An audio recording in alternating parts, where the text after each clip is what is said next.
Well, welcome.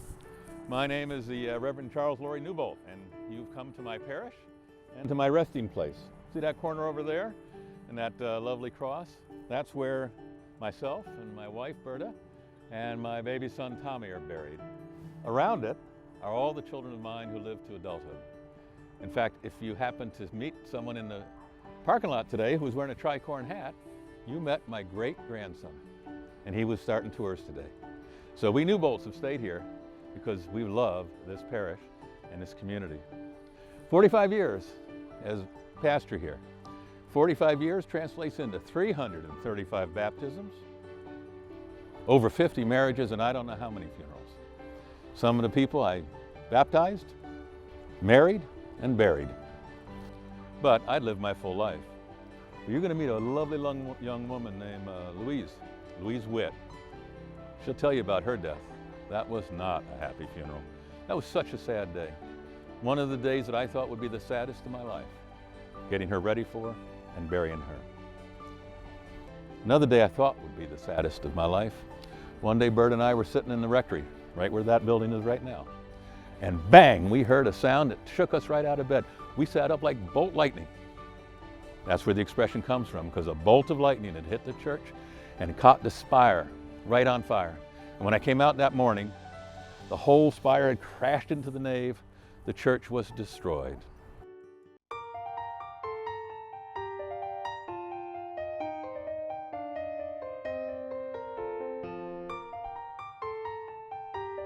Let me tell you a couple of things about me and how I ended up here. My name's Dr. Will Horsfield, and I was born in Manhattan in 1836. My father was Dr. Thomas Horsfeld, and he was the best doctor in New York.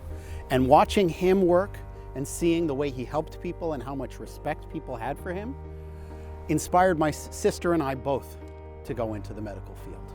She became a nurse and I became a dentist. My father was not thrilled because when I was starting my studies, dentistry was really in its infancy. Most of the time, dental work was actually done by barbers who would give you a trim and a shave and then extract your teeth. Back in the day, the medicines that we used for pain were things like mustard bark, quinine, rhubarb, or calumet. Now, calumet's a mercury suspension, but the other things are really foodstuffs more, at least to me, than they are analgesics or painkillers. And I was good at what I did, and used the most modern tools. They were called extraction keys, and they were kind of like pliers, but had a little more leverage to them. And I say I was good at what I did, but I have to tell you, I almost always got the tooth I was looking for. I really did, and most of the time, only one. My name is Henry B. McIlvain. I was born in Kentucky in 1828. Growing up in the South, I got to witness firsthand how black men, women, and children were treated as slaves. It was horrendous. Something had to be done. I came to New York in 1860.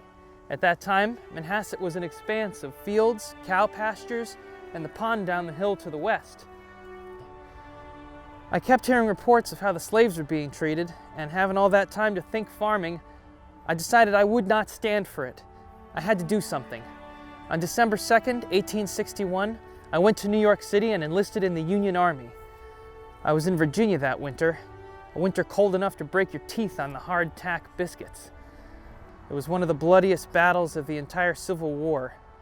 Antietam was an important turning point in the war, as were all battles in the South, but this one was going to bring the fight into the North. The whole thing started when a couple of our Union boys found some cigars wrapped in paper. That paper was General Lee's orders. General McClellan had to make a decision and make one quick. Fighting was intense, even with the Ohio Regiment next to us with Rutherford B. Hayes and William McKinley. Eventually, Captain Burnside took control. We took control of the hill and we took control of the bridge. You should go there sometime, to Farmer Miller's cornfield where we fought that battle so many years ago. The vultures still visit there, even 150 years on.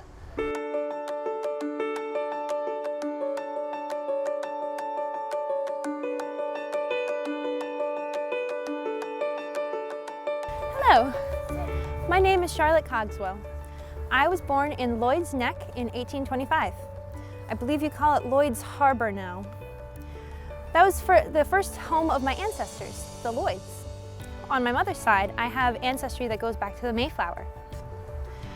In 1850, my sister Alice, who's buried next to me, she and I helped take care of the 3 youngest honor dock children here in Manhasset. You never know who's going to become famous these days. I was told to put my talents to good use. I have always loved sketching and I love painting, so I decided to become an art teacher. Engraving is the art of taking a block of wood, carving it into an image, applying ink to it, and making an impression. Perhaps you've seen some of these impressions in books. You do still have books in the future where you're from, right? Oh, good, good. And later I worked at Cooper Union for 10 years. I was a pupil there, a very long time ago. All of the classes were free, not just art classes. All of them were free for all to attend. Mr. Peter Cooper believed that a nation educated to skillful work will also think, feel, and act for truth and justice. Isn't that marvelous? I see some of you looking at my easel. I have a quick pen and ink sketch of the church at the time. The church has changed very much since then.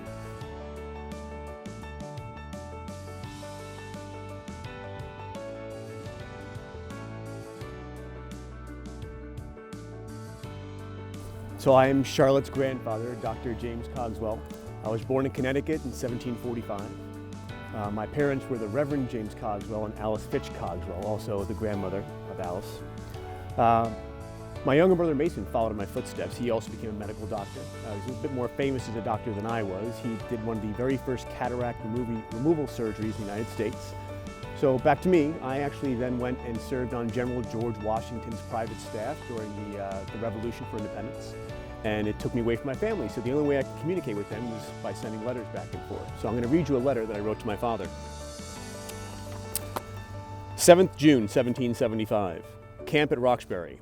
Dear and honored sir, the bearer is just setting out and I have but a few moments to employ in writing to you.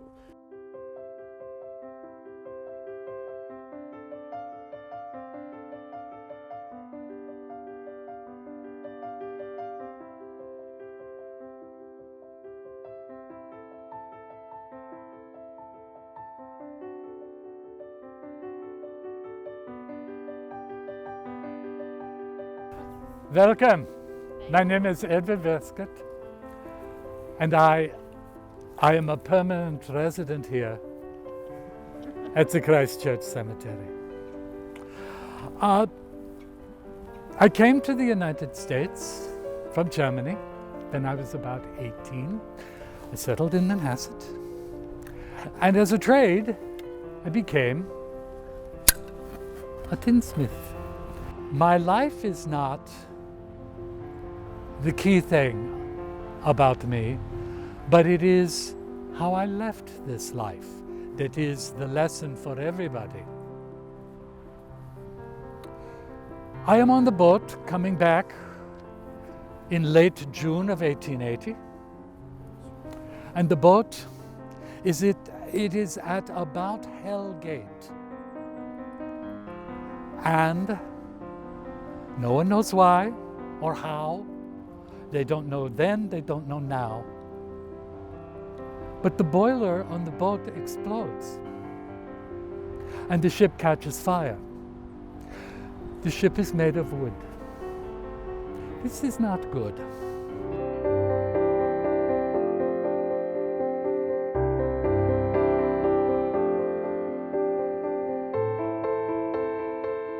I hope y'all can forgive my dusty dress. It hasn't been laundered in about 109 years. Pardon me for that. This was Queens County right here, and I was baptized in that church right there. Yep. Actually, you guys probably met the Reverend who baptized me. He was buried here, and yeah, that's right. And he baptized me, and we grew up together. I grew up in his church. And my parents, like I had mentioned, were German immigrants, and they were very proud of their heritage. If you look over there, their tombstone is right there, and on the other side, it's written in German. So they're very proud of their heritage. The happiest days of my life were when I met my Charlie, my husband. We were finally married. But probably the proudest we ever was when our little boy, Johnny, was born. I'm telling you, people told me this, and yes, I was his mother, but he, I tell you, had the bluest eyes of any baby I've ever seen, the bluest. It was late in December. It was a Saturday in December, and I had tucked in Johnny nice and tight in his bed. He was wrapped up in a quilt that his Oma had made for him. Oh, so tight and little. So we had gone for a walk all day. It was one of those really warm December days where you just have to be outside. Similar to today, you have to be outside. So we spent the day out there, but we came in, I had to do my chores. So I put my little boy to bed, and I did what I had to do. I went into the kitchen, and I grabbed the kerosene to cut the grease off the stove, so I'm scrubbing away. And how was I supposed to know that they were just teeny tiny little embers still in the stove, tiniest little embers in the stove? And how was I supposed to know that being that close that it would catch my skirt on fire and that it would burn so quickly, and that in my panic, I threw my rag down, and it just made things worse, and all that I could think about was my little boy.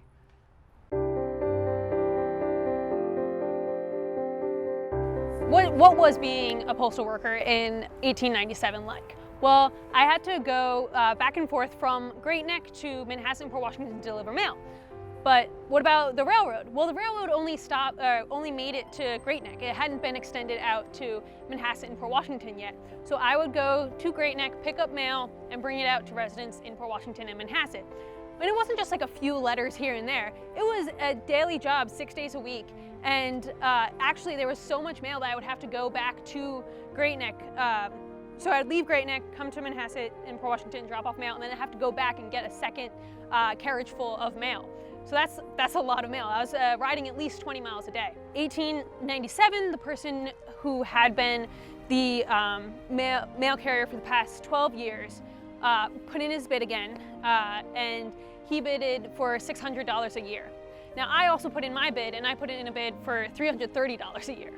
So I learned all this and how to take care of myself from my dad, who I grew up in Great Neck, and my father was an oyster fisherman. And so he would take me to his boat, and he would show me how to fish and how to get oysters and rig up a boat. And by the time I was 10, I was able to rig and pull a boat better than, or as good as, any boy of my age.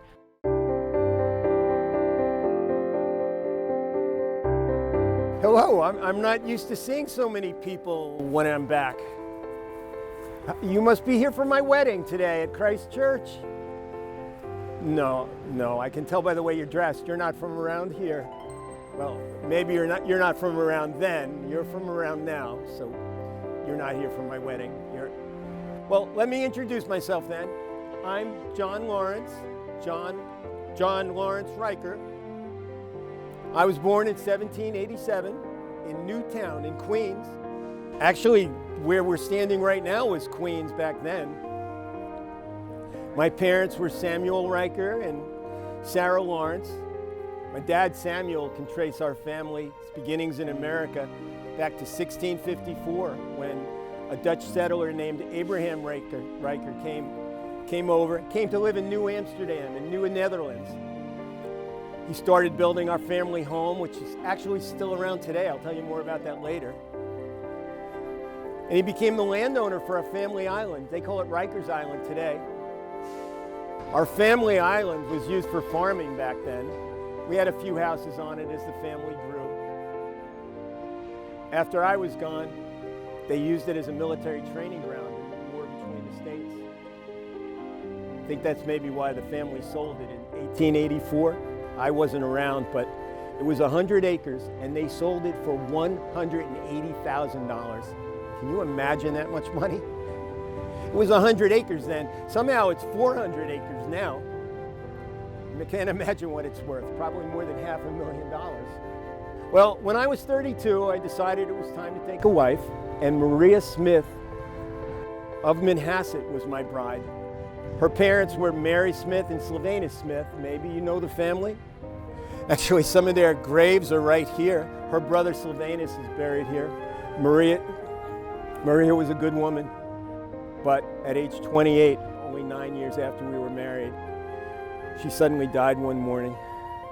I was left with 4 children under the age of 8. What was I to do? I was a busy lawyer, raising children, needed a woman. So I decided, who better than her sister Lavinia to become my next wife? So we were married right here at Christ Church in 1830, February 10th. We had 6 more children, so I had a total of 10 children. The house is still there. The nice lady who lives there gives tours. It's called the Ryker Lent Homestead.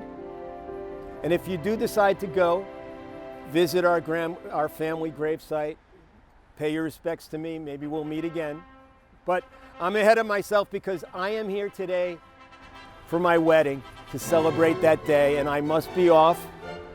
It was nice meeting all you people. Thank you for listening to me.